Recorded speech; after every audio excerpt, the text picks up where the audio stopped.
Hello everyone, this is second exercise in buffer overflow, and now this time we have a new application, MiniShare. So we'll again do the debugging. We'll attach the process with the immunity debugger. We'll try to see how we can control EIP and ESP, and then similar to SLMail, we'll try to exploit this application and gain system access. So I have a MiniShare for web application running, and then I have attached the process with immunity debugger. Then I have a small script. It says connect to one. Basically we have defined as a system argument here. We will specify IP address, and then the script will try to connect to that IP address on port number 80. Then we will do a get request. So there is a vulnerability, input validation is not there in the get request. So we'll try to send 2100 ish, and then we will close the HTTP request by sending HTTP 1.1. So this is the small script we have for basic debugging. Let's open the immunity debugger, process is running, and then run the script. So python many.py and 192.168.1.12 is the IP address on this XP machine. Let's do that. Script has executed, and on the back end we should be able to see application crash. And if you notice, EIP has crashed, and that is being overwritten by user supplied input, which is 41 41 41 41. So we know application is getting crashed and EIP is getting overwritten by the A's which we have sent. Now we need to identify, similar to the last example, out of those 2100 bytes, what are those 4 bytes which has replaced EIP. So again, go back to Metasploit script, user share Metasploit tools exploit, and then create exploit tools exploit, and then patron create. Length this time is 2100, for example. We need to modify now script and send this unique value. So nano mini 1.py, and then instead of 2100 is, we are sending 2100 unique characters. Okay, and close, restart the application. No, yes, and then application is restarted. No, I don't want to archive anything. Yes, maximize this and execute script. So it has been executed, and now we need to see the value. Okay, there is a crash and we have a new value in EIP. Let's see, user share Metasploit and tools exploit patron, this time offset, and it is 36 68 43 and 35. Let's see what number comes. 1787. So after 1787, next 4 bytes will be used to override the EIP. Go back to my script on the same window.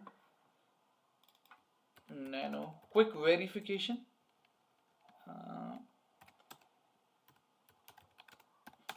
So we'll send A's. What was the number? 1787, I believe. 1787. Then B 4, and then let's send C 2100 minus 1787 minus 4. Let's save the script. and let's try it. So let's verify again. Let me. So now we have, if we verify the script, so we are sending 4 Bs. Let me restart the application. Restart. And then start the process. Okay. Let me minimize it. So run the script and we should see 42 42 42 in EIP. Okay, perfect. So 42 42 42 42. So we are able to control EIP register. Now next step is try to see what all bad characters are there for this application. So open the script again, nano mini, and then let's call the bad characters. All set. So instead of C's, we will send bad cat. So bad cat. Restart application.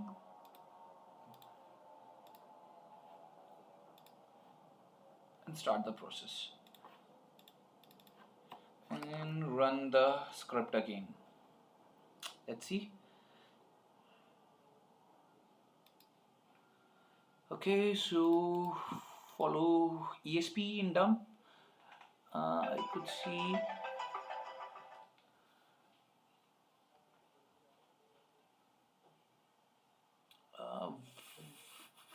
to see bad cache. Let's. Oh, sorry. That was EBP. Okay, so 1 2 3 4 5 6 7 8 9 ABC AC. So I don't see D here. So after C again random characters 0 0 0 0 0. So D is not the right character for this application. Nano mini and remove D from the bad cache. Again restart the application, go to debug, restart and enable this process. Perfect. Run the script and we should see some traffic soon. Yes, so again follow ESP in dump. Now this time we have 0 1 2 3 4 up to FF. So just 2 bad characters 0 0 and 0D. So while generating shellcode, we need to exclude these 2 bad characters. Next step, how to redirect the execution of the program to the ESP. Okay, let me restart this. Now this application basically does not load any DLL. So we do not have a DLL for this specific application, but we can choose any other DLL basically where ASLR is disabled. So let's pick this user32.dll. So go to user32.dll. Do we see here? Yes. So let's load this and try to search for command, which is jump ESP. Let's see if we have jump ESP instruction in this DLL. So we do have jump instruction. So let's copy this. So instruction is 77 D8 AF 0A 0A. So that's the memory address. So this memory address can jump our program execution to the ESP where our payload is.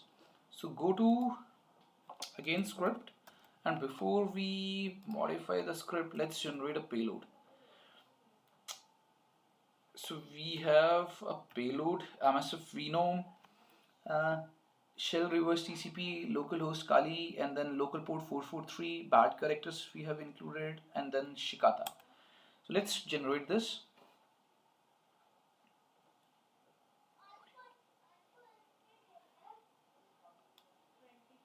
So copy this and start listener. Go to script and then remove the bad cache. I don't need bad cache anymore. Shell, and we have the shell information now, the script.